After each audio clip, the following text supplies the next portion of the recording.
They burned my mother for it. They branded my hand for it. They dragged me through frozen mud, put chains on my wrists, and told 300 wolves that I was nothing. And then I opened my palm. And the Alpha King, the most powerful man on the continent, felt the ground move beneath his boots and forgot how to breathe.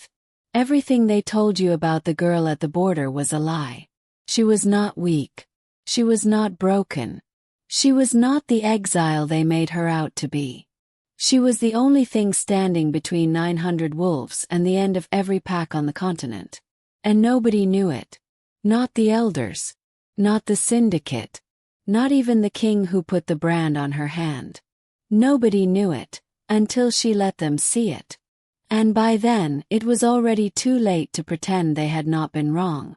I need you to understand something before this story begins. The magic they called a sin.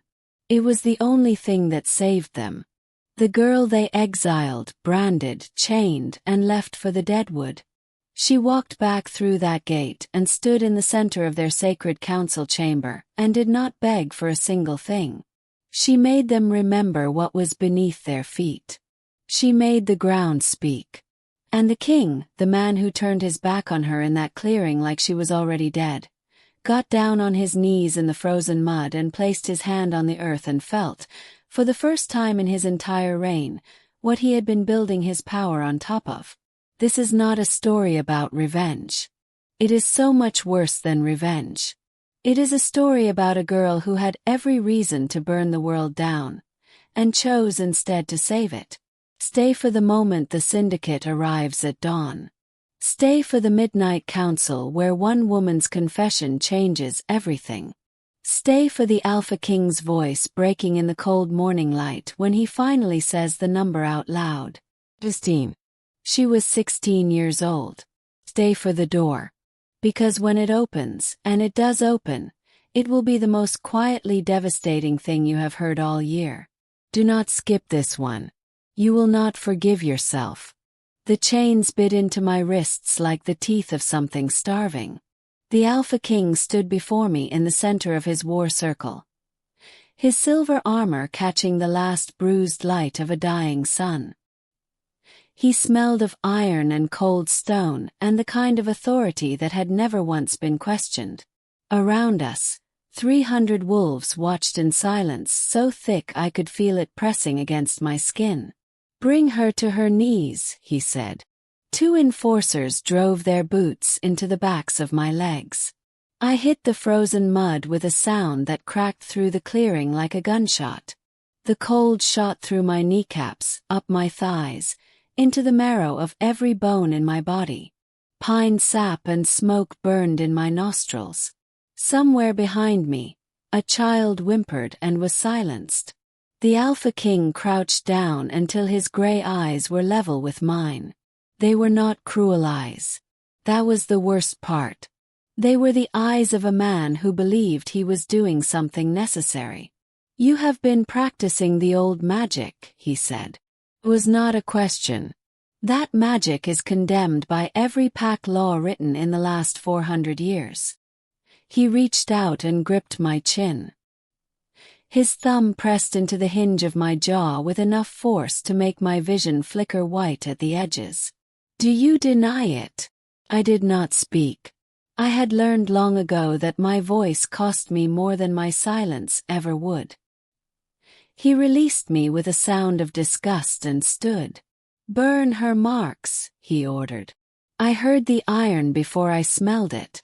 The scent of heated metal reached me half a second before the enforcer pressed the brand against the back of my left hand. The pain was not a scream. It was a silence. A roaring, consuming silence that ate everything else in the world. I watched the skin pucker and blacken around the shape of a crossed wolf's fang, the mark of exile. I watched it and I felt something beneath the pain. Something old. Something patient. Something that had been waiting since the night my mother pressed her dying lips to my forehead and whispered words the pack had spent 4 centuries trying to erase. The branded iron left my skin. The enforcer stepped back. And the Alpha King turned away from me as though I was already gone. "Take her to the border," he said. "Let the deadwood have her." That was when I laughed. It was not a sound that had any right to come out of a girl kneeling in frozen mud with burned hands and chains around her wrists. It was low.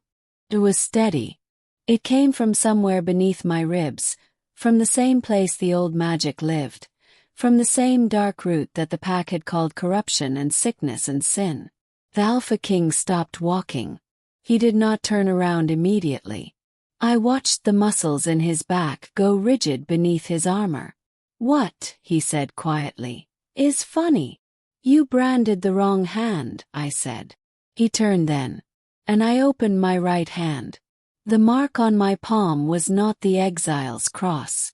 It was not any symbol written in pack law or pack scripture or any record the Alpha King had ever been permitted to read. It was older than his bloodline.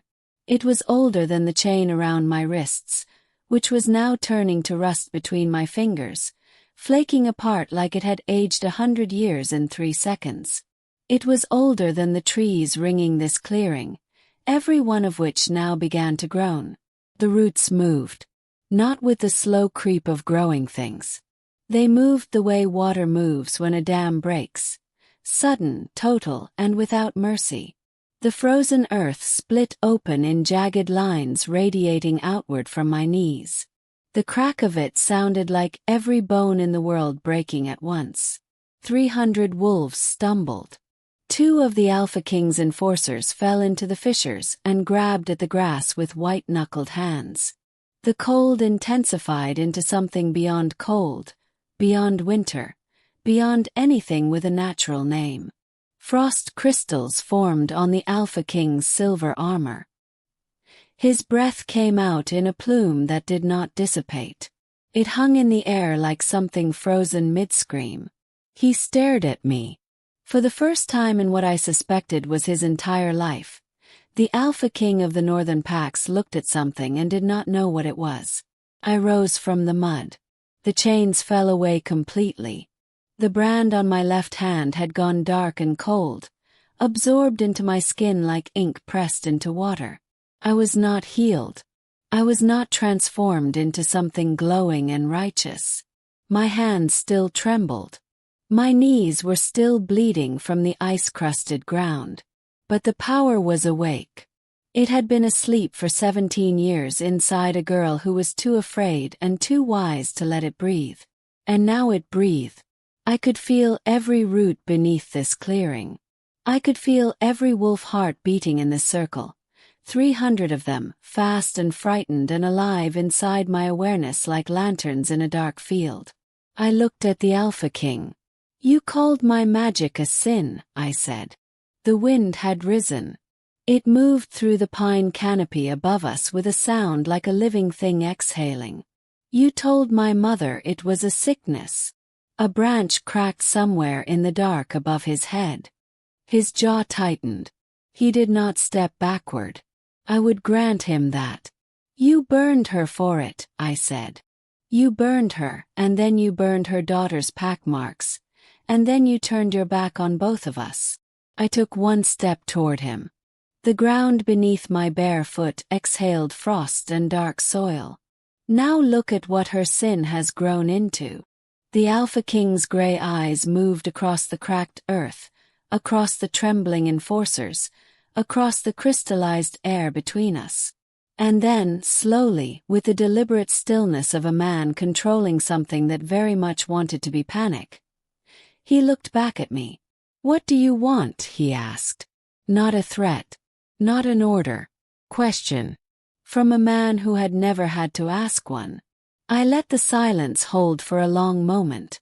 I let him stand in it and feel the weight of every wrong decision that had brought us both to this frozen clearing on the edge of his kingdom.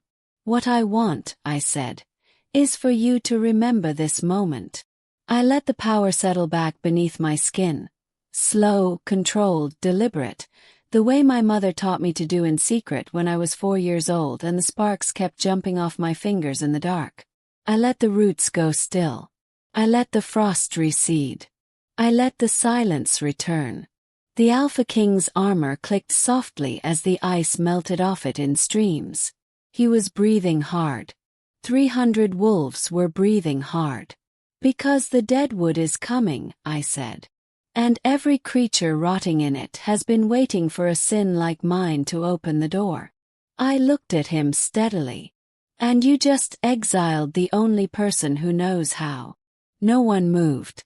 No one spoke. The pine trees swayed once in a wind that came from no direction. The Alpha King stared at me for a long time. Then he said, and his voice was so quiet it was almost not a voice at all, "What is your name?" Told him. And somewhere deep beneath the frozen ground, the old magic smiled. My name landed in the air between us like a stone dropped into still water. The ripples moved outward through the crowd of wolves in visible waves. A flinch here, a sharp inhale there, the shuffle of boots on frost-cracked earth. The Alpha King repeated it once, under his breath, as though testing whether it would burn his tongue. Did not. But I watched something move behind his gray eyes, something that looked like recognition fighting hard against the version of history he had been taught. "Seraphine Voss," he said again, louder this time. A woman at the edge of the circle made a sound like she had been struck. I turned my head slightly and found her. Middle-aged silver-streaked hair, the blue sash of a pack elder knotted at her waist. Her face had gone the color of birch bark. Her mouth was open. Her eyes were fixed on me with an expression that sat somewhere between horror and a grief so old it had calcified into something else entirely. She knew my mother's name. She had probably been there the night they burned her. I turned back to the Alpha King. "You have a decision to make," I said. My voice was steady. I had practiced steady for 17 years. Steady was the armor I had built from silence and patience, and the particular discipline of a girl who had learned that falling apart was a luxury she could not afford.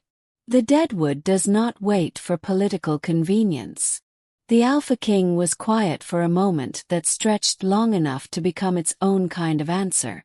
He was not a stupid man. That was evident in the way he was processing this.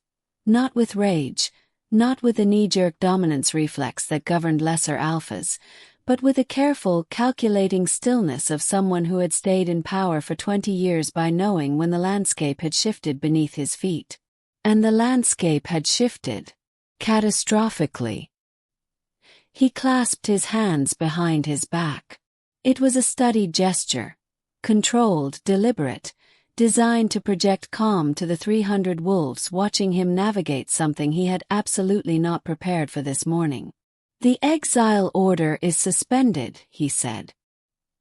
He said it to his second, a broad-shouldered man to his left with a jaw like a brick and a scar bisecting his left eyebrow. The second stared at him. "My lord." "Suspended," the Alpha King repeated without raising his voice. The word landed with the finality of a gate slamming shut.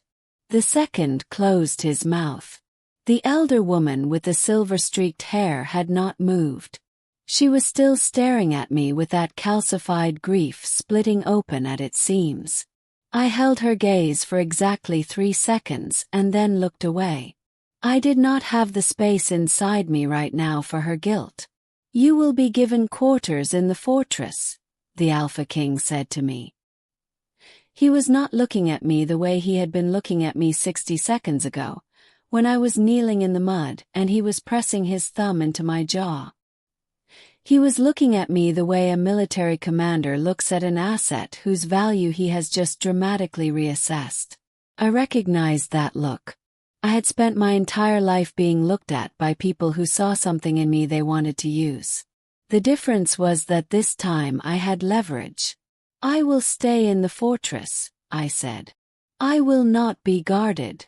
He held my gaze. "I will assign." "You will not," I said. The roots beneath the clearing gave a single barely perceptible pulse. Not a threat, just a reminder, a finger lightly tapped against a table. The Alpha King heard it in the way the ground shifted minutely under his boots. He felt it. I watched him feel it. His jaw tightened once and then he said, "No guard." It was the second question I had pulled from a man who did not ask them. I stored that away carefully. They gave me a room at the top of the east tower. It smelled of cold stone and old beeswax and the ghost of someone else's lavender, a scent so faint it existed more as memory than reality. The window looked out over the Thornwall, the massive ridge of ancient pine and black rock that separated the pack's territory from the deadwood beyond. In the daylight, the Thornwall looked like what it was, a natural boundary, old and imposing and permanent. But I had been born on the wrong side of permanent things. I knew what lived in the dark beyond that ridge. I pressed my burned hand against the cold glass of the window and felt the old magic respond to the proximity. A slow, deep pull, like a tide being called by a moon too large to see. The deadwood was awake. It had been awake for 3 months. I had felt it the morning it stirred, out in the borderland shanty where I had been living alone since my 16th birthday, a lean-to constructed from salvaged timber and stubbornness, barely large enough to lie flat in, perpetually cold, perpetually damp, smelling of pine resin and river mud and the particular loneliness of someone who has made peace with being unclaimed. I had felt the deadwood wake up the way you feel a sound you cannot hear, not in your ears but in the center of your sternum, in the nerves behind your teeth. And I had known immediately what it meant. My mother had told me. On the last night she was coherent, with the burn marks still raw on her arms and her voice reduced to something barely above a whisper. She had gripped my small hands in both of hers and she had told me everything. The old magic was not a corruption. It was not a sickness. It was a key. And the deadwood was the lock. And the lock was turning. A knock at the door pulled me back from the window. I did not answer immediately. I had learned to make people wait. Not from cruelty, but because every second of waiting reminded them that I was not obligated to respond. It was a small thing. But small things were the only power I had owned for most of my life, and I had learned to value them precisely. "Come in," I said. The door opened, and it was not a servant. It was the elder woman with the silver-streaked hair. She had removed the blue sash. I did not know whether that was meant to signal something. She stood in the doorway for a moment, and in the amber light of the corridor torches behind her she looked older than she had in the clearing. Smaller, somehow, the way people shrink when they step out of their official contexts and become just a person carrying the weight of something they have done. "May I come in?" she asked. "You are already in the doorway," I said. "That is different from the room." She stepped inside. She clasped her hands in front of her, and I noticed that her knuckles were white. "My name is Elder Marin Ashvale," she said. "I knew your mother." "I know," I said. She exhaled slowly through her nose. The sound of it was complicated, compressed remorse moving through a narrow channel. "You have your mother's eyes," she said. "Please do not do that," I said. She blinked. "Do not use my mother as a bridge between us," I said. "Whatever you owe her, you cannot pay it to me, and I am not interested in being a surrogate for your conscience." The words were not cruel. They were honest, which sometimes feels the same. Elder Marin was quiet for a moment. Then she nodded once, with a precision that suggested she respected directness, even when it was aimed at her like an arrow. "Fair," she said. "Then I will be direct." She moved to the chair beside the cold fireplace and sat down without being invited, which told me something about her, something I filed away with care. "There are people in this pack who will not accept the Alpha's decision to suspend your exile," she said. Waited. 3 of them are on the Elder Council," she said. "One of them has already sent a rider out of the fortress gates." The cold in the room intensified slightly, not from the magic, just from the night air pressing through the window glass. "A rider to whom?" I asked. Elder Marin looked at me steadily. "The Ashenmore Syndicate," she said. The name moved through me like ice water swallowed too fast. The Ashen Moor Syndicate was not a pack. It was not a government or a council or any kind of organized governance.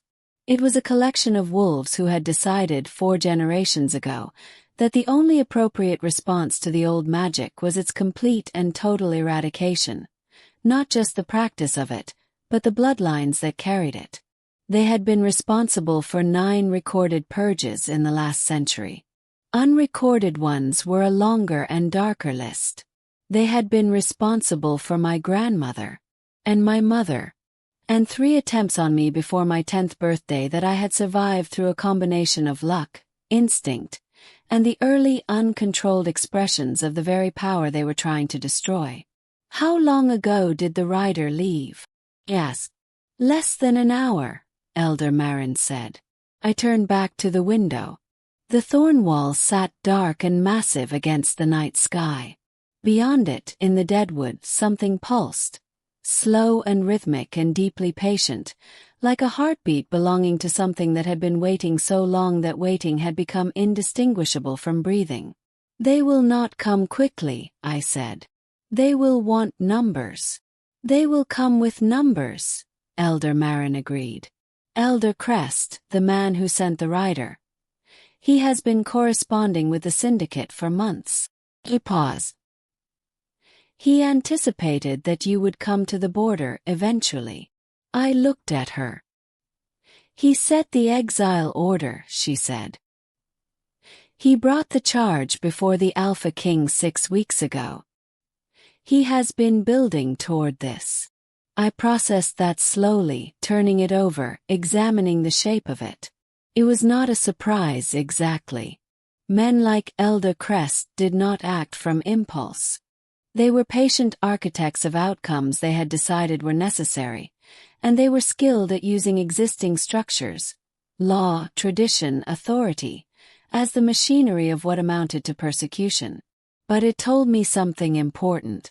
It told me that my arrival at the border today, the confrontation in the clearing, the chains, the brand, the moment the Alpha King turned away from me, none of it had been accidental. I had been drawn here, or driven here.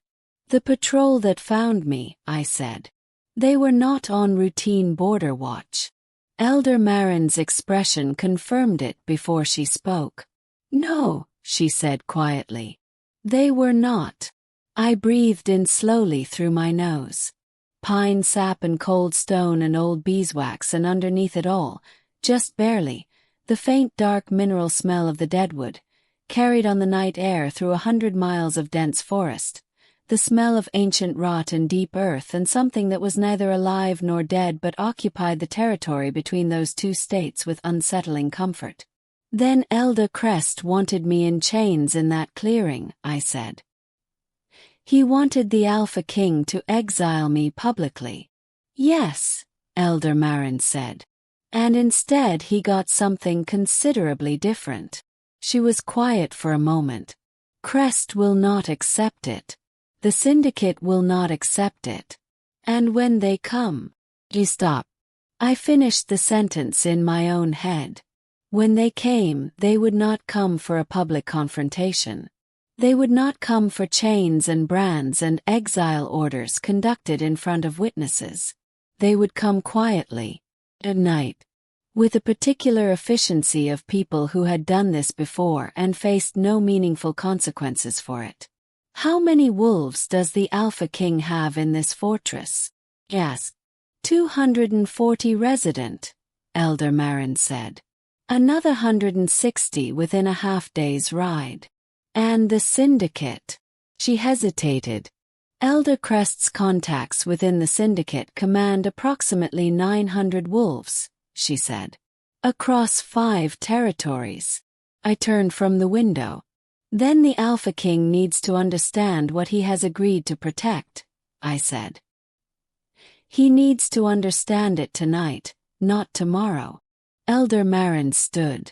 There was something in the way she moved. A bracing, a squaring of the shoulders, that looked like a woman picking up something heavy she had put down a long time ago. I will take you to him, she said. The Alpha King's war room smelled of tallow candles and aged maps and the faint metallic bite of weapons that had been recently sharpened. The maps on the long central table were weighted at their corners by smooth river stones, each one hand-labeled in ink so old it had faded to the color of dried blood. The Alpha King was already there when we entered. He was not alone. His second, the brick-jawed man with the bisected eyebrow, stood at his right shoulder. A young woman I did not recognize stood to his left, a leather folio open in her hands, her eyes moving between the maps and the folio with the rapid, precise attention of someone accustomed to tracking multiple variables simultaneously. A third figure stood at the far end of the table with his back to us, studying a map pinned to the stone wall. He turned when the door opened. He was not much older than I was. 17, perhaps 18, with a kind of face that would have been unremarkable except for the scar that ran from the outer corner of his left eye down across his cheekbone to the edge of his jaw. A clean line, surgical almost, the kind of mark left by something faster and more precise than a claw. He looked at me with dark eyes that did not perform their assessment the way most people's did. He did not look me up and down. He looked at my hands. First my right hand, the one with the old mark on the palm. Then my left, the one with the brand, still dark and livid against my skin. Then he looked at my face. And his expression did not change at all. Which told me he already knew exactly who I was. "This is Caius," the Alpha King said. He said it without elaboration, which was its own form of information. People who did not need titles explained were either irrelevant or profoundly important. Given the way the Alpha King's second was carefully not looking at Caius, I understood which category applied. "Elder Marin tells me we have a timeline problem," the Alpha King said. He was speaking to me, not to Marin. He had already oriented his attention toward the person who held the variable he could not predict, which meant his mind worked in a way I could work with. "Elder Crest sent a rider to the Ashenmore Syndicate less than 2 hours ago," I said. He anticipated this situation. He has been in correspondence with them for months. The brick-jawed second made a sound that was not quite a word. The Alpha King's face did not move, but something behind his eyes went very still in the particular way that extreme anger looks when it is being managed by a disciplined person. "Crest," he said. One word. Flat. "He engineered my capture," I said. "He wanted me exiled publicly so that I would have no legal standing within any Pack territory. Without standing, the Syndicate could move against me without triggering inter-Pack law. "Because you would not be Pack," the Alpha King said. "Because I would be nothing," I said. "A rogue. Outside every protection." The young woman with the folio was writing something. Her pen moved fast and without hesitation. Caius had not spoken. He had not moved. He was watching me with those unchanged dark eyes, and I had the distinct and uncomfortable sensation of being read. Not studied, not assessed, but read, the way you read a text in a language you learned young and understand at a level below conscious thought. "The Syndicate will move within 72 hours, I said. "Probably less. Crest will have given them everything they need. My description, my last known location, the extent of what I demonstrated today." The Alpha King looked at me sharply. "You believe Crest witnessed the demonstration?" "I believe Crest arranged the demonstration," I said. He needed the Alpha King to see what the power looked like so that the Syndicate could claim justification for extraordinary measures. Silence. The candles guttered once in a draft from somewhere. The shadows on the stone walls swayed and resettled. "What extraordinary measures?" the Alpha King asked. I looked at him steadily. "The last time the Syndicate moved against a practitioner of the old magic," I said, "they did not stop with the practitioner." I let that sentence sit. I let him hear the implication living inside it. His jaw worked once. They came for the pack that sheltered her, he said. They came for the pack that sheltered her, I confirmed. 700 wolves. 3 villages. Not a trial. Not an exile. A message.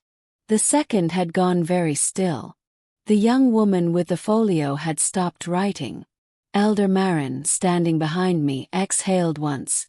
A long, quiet sound of someone who had lived with a piece of history that very few other people in this room had been required to carry. Caius finally spoke. His voice was low and even, without the deliberate control of someone suppressing emotion. It was simply that register, natural and unperformed. They will claim the Alpha King is harboring a practitioner, he said. They will use Pack Covenant law, Article 12, harboring provisions. He said it without looking at anyone in particular, which meant he was not performing knowledge for an audience. He simply knew it. Article 12 has not been invoked in 40 years, the Alpha King said.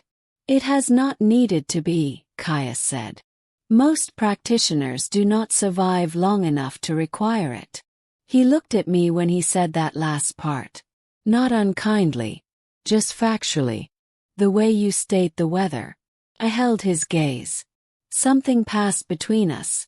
Not warmth, not recognition in any conventional sense, but a kind of parallel acknowledgement. Two people identifying that they occupied the same unusual territory. People who had grown up cataloging threats the way other children cataloged games. People for whom the persistent awareness of danger had long since stopped feeling like fear and started feeling like weather. Article 12 requires a formal complaint filed with the Continental Pack Assembly, the Alpha King said. He was thinking aloud now, his voice taking on the cadence of someone working through a problem in real time. That takes 30 days minimum. Unless they invoke emergency powers, Caius said. Emergency powers require a demonstrated threat to pack safety, the Alpha King said. Today's demonstration was witnessed by 300 wolves, I said. Some of whom, statistically, are in contact with Syndicate associates. The weight of that settled over the room. The Alpha King pressed both hands flat against the map table. He stared at the surface of the oldest map for a long moment, a map so aged that the territories marked on it bore names that had not been used in living memory. Tell me about the Deadwood, he said. He was looking at the map. But he was talking to me. I moved to the table. I found the Thornwall on the map, the long diagonal ridge marked in faded ink, and I placed my right hand beside it, palm up, without pressing it to the paper. The old mark on my palm caught the candlelight, and for a moment it seemed to absorb it rather than reflect it, a darkness that was somehow more present than darkness had any right to be. The Deadwood is not haunted, I said. That is the wrong concept entirely. It is not full of spirits or ghosts or the echoes of dead things.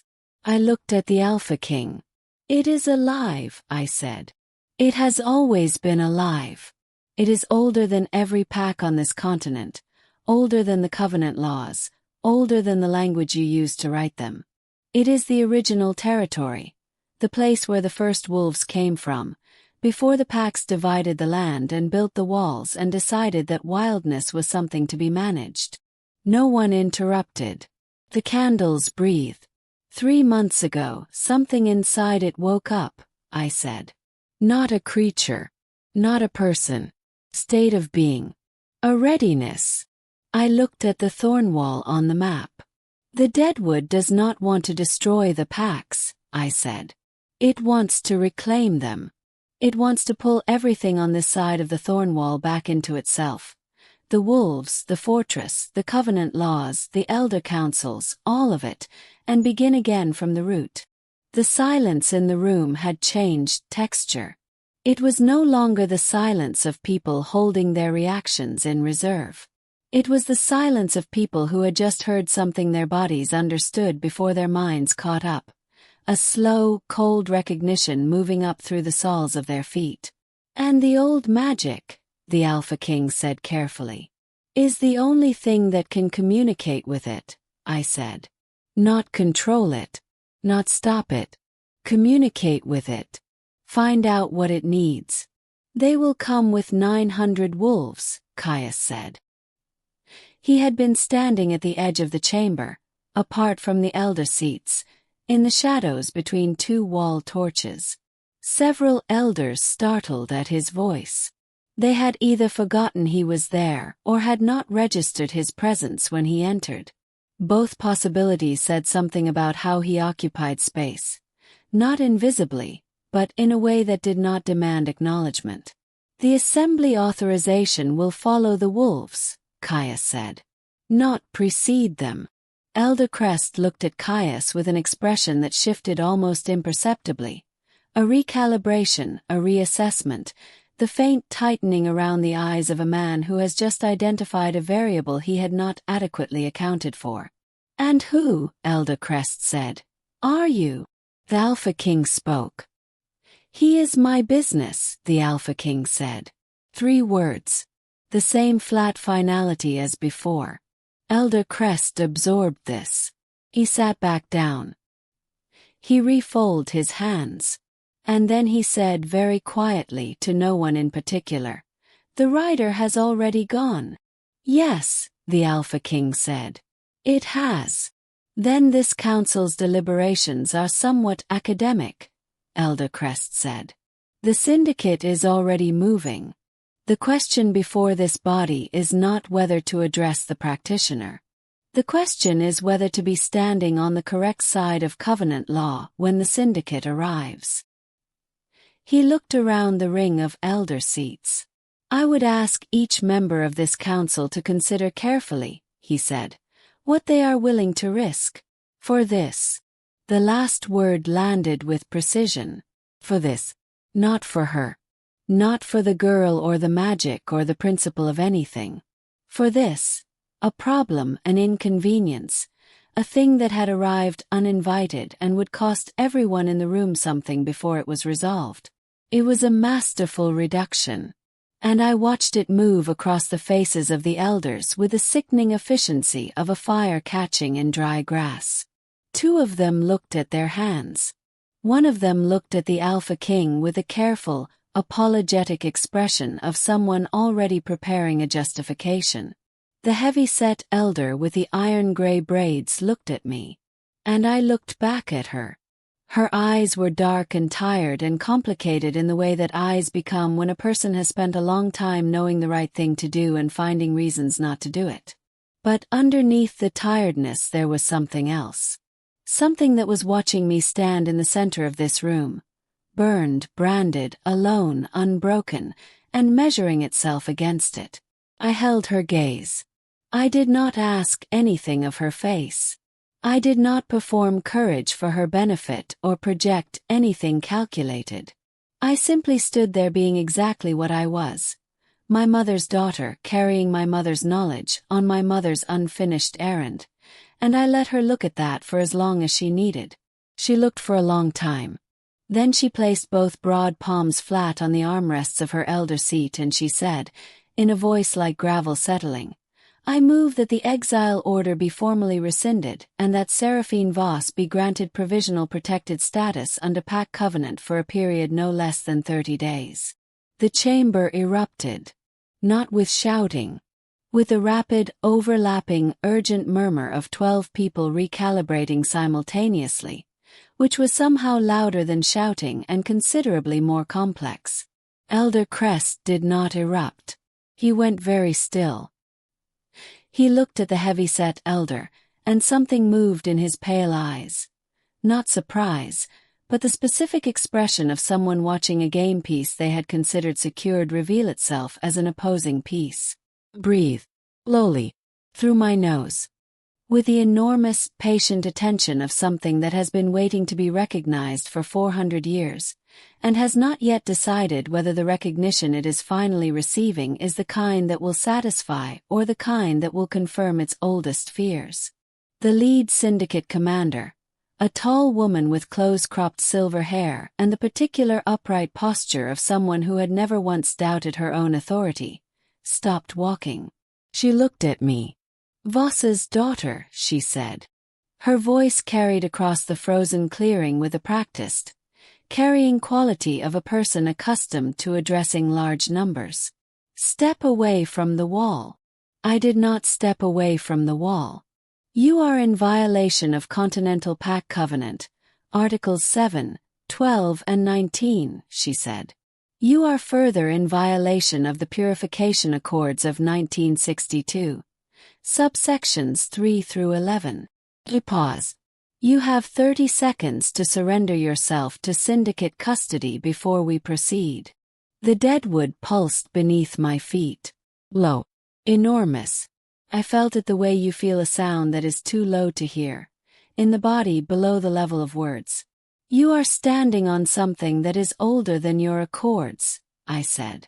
My voice came out quiet, which was not what I had planned but was correct. Quiet because the deadwood was quiet, not silent, but operating at a frequency that screaming would only obscure. "You are standing on the root network of the oldest living system on this continent," I said. "You have been standing on it your entire lives.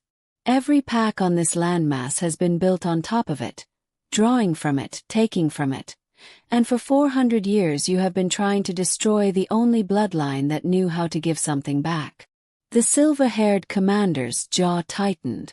30 seconds, she said. "Have passed," I said.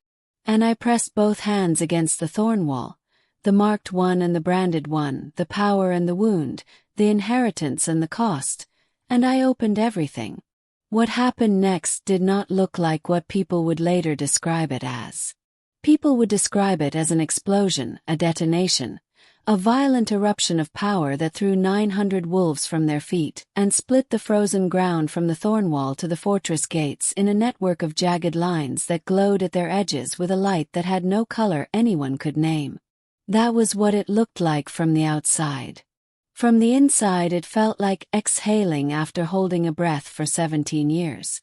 It felt like my mother's hands on my face in the dark. It felt like every morning I had pressed my feet into the borderland earth and felt the deadwood beneath me and understood, wordlessly and completely, that I was not alone, that something ancient and enormous had been waiting alongside me with the same patience it had been waiting with since before the first pack law was written, since before the first wolf stood upright and decided that wildness was something that needed governing. The power moved through the root network in every direction simultaneously. It did not hurt the wolves standing on it. That was the thing the Syndicate had never understood, had never been willing to understand about the old magic. It was not a weapon. It had never been a weapon. It was a conversation. The ground spoke. And every wolf standing on it, Syndicate and Fortress Guard and Elder and Alpha King alike, felt it in the soles of their feet and the marrow of their bones and the deep animal self that existed below their human language. A vibration that translated not into words but into memory. The memory of what they were before the walls, before the accords, before the purifications, before someone had decided that the wild root of their nature was a sin. The Alpha King found me 20 minutes later. I was sitting at the base of the Thornwall with my back against the rock and my knees pulled to my chest. My hands were in my lap. The marked palm and the branded one resting side by side, both quiet now, exhausted in the particular way that comes not from exertion but from completion, the tiredness of a thing that has finally been done that was a long time in the becoming. The Syndicate had not run. That was important. They had not been thrown back or defeated or destroyed. They had simply stopped, stood still on the living ground and felt what was beneath them and been, for the first time in most of their lives, genuinely uncertain. The silver-haired commander had looked at me across the clearing for a long time after the pulse moved through the root network. Then she had said nothing. She had turned to her officers. Something had passed between them in the private language of people who have just encountered something that does not fit inside any category they were trained to address. And then, slowly, without formation or ceremony, the Syndicate had drawn back. Not a retreat, not a surrender, was an acknowledgement that the variables had changed. It was not over. I had not expected it to be over. But the fortress still stood. And the deadwood was quiet. And I was sitting against the Thornwall with my empty hands in my lap when the Alpha King crouched down in front of me the way he had crouched in the clearing 3 days ago, but this time without his thumb against my jaw. This time with his hands loose at his sides and his gray eyes carrying something they had not carried before. I did not have a word for what it was at first. It was not guilt. Guilt was too small and too self-focused. It was not admiration. Admiration held too much distance. It was something closer to witness. The expression of a person who has been present at something they did not deserve to see and knows it and is changed by the knowledge. He looked at my hands. The branded one. The marked one. He was quiet for a long moment. She was 16, he said. My mother. He was not asking. He was saying it aloud for the first time, the actual specific human number of it. Not the political incident. Not the precedent. Not the unfortunate necessity of whatever elder council had decided her life was a reasonable price. A 16-year-old girl. Yes, I said. He exhaled slowly. The breath left him like something that had been lodged for a long time and had finally found a way out. I was 12, he said. When it happened. I was 12, and I was already being trained for this seat. And the man who was training me told me it was a necessary action taken to protect the packs. He looked at my face. I believed him, he said. For 20 years I believed him. Because it was easier to believe him than to look at what I was building my authority on top of. He paused. I am looking at it now, he said. I held his gaze. There was a complicated architecture of feelings inside my chest. Old rage and old grief and the exhaustion of someone who had been carrying the weight of an injustice long enough that the weight had become indistinguishable from the body carrying it. But underneath all of it, in the deepest and most honest chamber of what I was, there was something quieter. Something that sounded, if I let myself hear it, almost like the specific silence after a very long storm. My mother did not want revenge, I said. She wanted the door open. I looked at the Thornwall. She wanted the pack and the deadwood to stop being enemies, I said. She believed they never should have been.